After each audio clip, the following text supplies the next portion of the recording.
The Senate Impeachment Committee has recommended to continue the process against President Dilma Rousseff, and President Evo Morales has announced Bolivia is entering industrialization. For the first time in its history, those were our headlines. My name is Reagan Des Vignes and this is From the South. Thank you for joining us. First up, the Brazilian Senate Impeachment Committee has voted 15-5 in favor of continuing the process against their President Dilma Rousseff. The process will be considered by the Senate in full next Wednesday, although the debate could stretch until Thursday. In case it passes, Rousseff would have to step aside for 6 months, during which time Vice President Michel Temer would take office. A two-thirds majority would be needed at the end of the trial to remove Rousseff from office. Hence, the members of the PMDB in this commission vote to open the impeachment process of President Dilma Rousseff. What is underway today was initiated by Eduardo Cunha to make the Justice Minister and the Director of the Federal Police end its investigations. I direct my speech directly to President Rousseff. President Rousseff, I am certain history will absolve you because you committed no crime, and there are many senators here staining your biography because this moment will go down in history as a coup against Brazilian democracy. Those who voted in favor of impeachment today are doing the same thing as those who started the military dictatorship in 1964.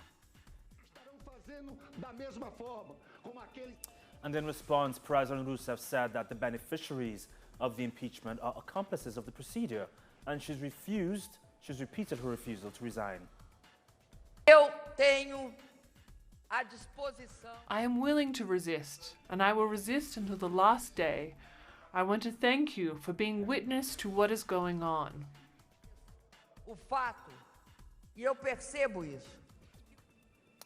In Honduras, the 4 detainee suspects of the murder of activist Berta Cáceres have appeared in court.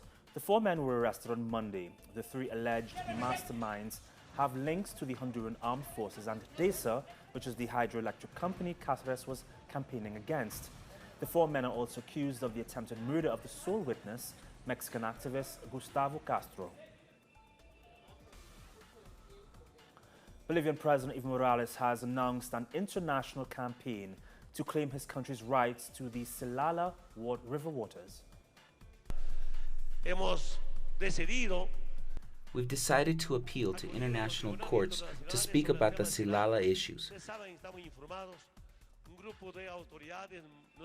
As you know, a group of authorities visited us at the palace and informed us that our national leaders, headed by the Workers' Central Union, is visiting Silala.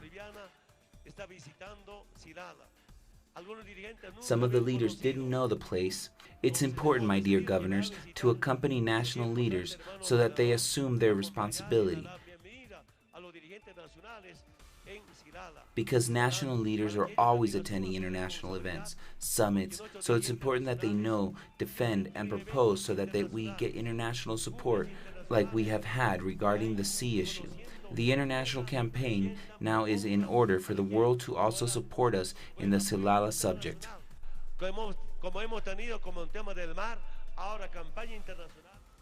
And still in Bolivia, on Thursday, at least 12 people died and 33 others injured when a bus overturned on a highway in the southeast.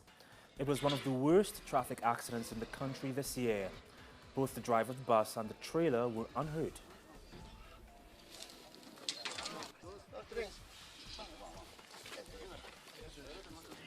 Colombian authorities have arrested a Panamanian businessman wanted by U.S. authorities for money laundering. Nidal Ahmed Waked Hatum was detained in the Bogota airport shortly after arriving in the country. Waked Hatum is one of the leaders of the so-called Waked Money Laundering Organization. It's a network of family businesses dedicated to fraud and large-scale money laundering. Peruvian President Ollanta Humala, who is on his last year in office, is currently visiting Spain. The president met King Felipe Bourbon before meeting with Prime Minister Mariano Rajoy. Humala will receive the Navy ship Carrasco, which was being built in Spain. The ship will be used by the Peruvian Army for scientific research.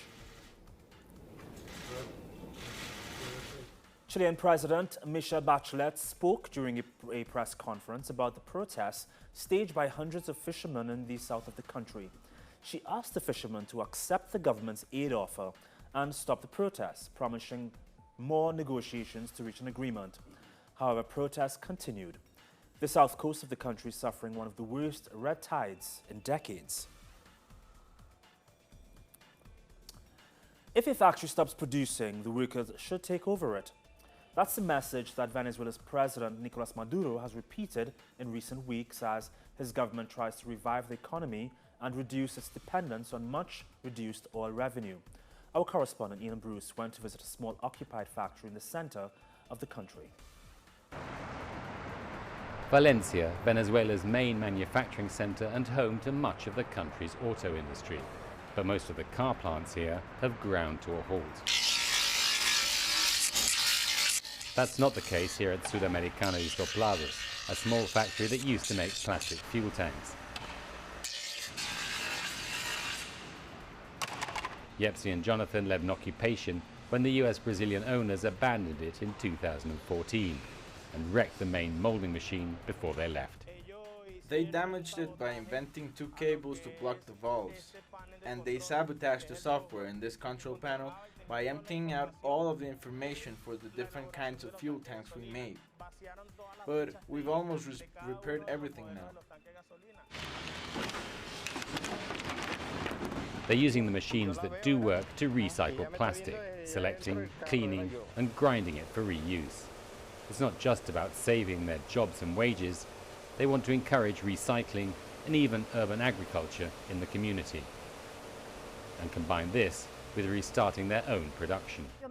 I'm very happy because we're giving a great demonstration here at Sudamericana factory that it can be done. And I'm sure we will be able to restart machines and diversify our work. They're not making gasoline tanks anymore here at Sudamericana, but they are using the old ones they still have to grow vegetables. And they're giving an example of how workers can run their own factory. Ian Bruce, teleSur's, Valencia, Venezuela. In world news, a gunman opened fire at Turkish journalist Can Dündar, who was on his way to court in Istanbul for his retrial. He's been charged for revealing state secrets. Dündar escaped unharmed, but a reporter was injured. Police have arrested the suspected gunman. Dündar was later sentenced to 5 years and 10 months in prison, while his colleague Erdem Gül received a 5-year sentence. Israeli forces attacked the Palestinian Gaza Strip for the third day in a row earlier today. Following the attacks, Israel claimed it was a move against facilities run by Hamas.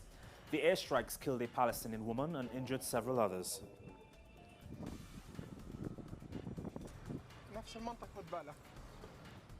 A 3-day general strike has begun in Greece against further proposed austerity measures. The strike was called by the largest private and public sector unions. The action has disrupted public transport and kept civil servants and journalists off the job. Greece's largest labor union said the reforms were the last nail in the coffin for workers and pensioners who have sacrificed after 6 years of austerity. Labour Party candidate Sadiq Khan has become London's first Muslim mayor. Khan beat out the ruling Conservatives candidate Zach Goldsmith. The position of London mayor provides an influential platform to lobby the government in the interest of the residents of the city. After 4 attempts, Enda Kenny has finally been re-elected as Ireland's Prime Minister. This puts an end to a long impasse following inconclusive elections in January. Item number 1, nomination of Spain's anti-austerity party Podemos is seen as losing support ahead of repeat general elections on June 26th. This is according to a closely watched official survey of 2,500 people. The vote will remain highly fragmented and will likely result in a new hung parliament. The government of Canada sent trucks and helicopters to the oil town of Fort Marie, Montmarie that is, to safely remove thousands of stranded evacuees. Residents have been trying to escape the wildfire that has ravaged nearly 250,000 acres around the town. North Korean leader Kim Jong-un opened his ruling party's 7th National Congress by praising his country's nuclear achievements. The rare event is the first in 36 years and was an opportunity for Kim to cement his power. Over 100 foreign journalists were invited to cover the event, but were barred from the building where the Congress is being held. In sports, FIFA ethics judges have imposed life bans on 2 South American football officials. Colombian Luis Bedoya and Chilean Sergio Jadue have pleaded guilty in the United States to charges of corruption. Bedoya and Jadue, who were National Federation presidents, took $1 million bribes linked to marketing rights for the Copa America and Copa Libertadores tournaments. And finally, Ramon Carlin, who shocked the sailing world by skippering a Mexican crew to victory in the first white bread round-the-world race, has died. Carlin was 92 years old and has been described as the perfect skipper. He became Mexico's most famous yachtsman for his accomplishment. His incredible feat has recently been turned into a new feature documentary titled The Weekend Sailor. Hard sailing. Sayula is just ahead of second light. For more of these and other stories, you can visit our website, telesurtv.net/English. Of course, you can join us on Facebook, Instagram, and on Twitter. From all of us here at Telesur, have a great evening and a fantastic weekend. Bye.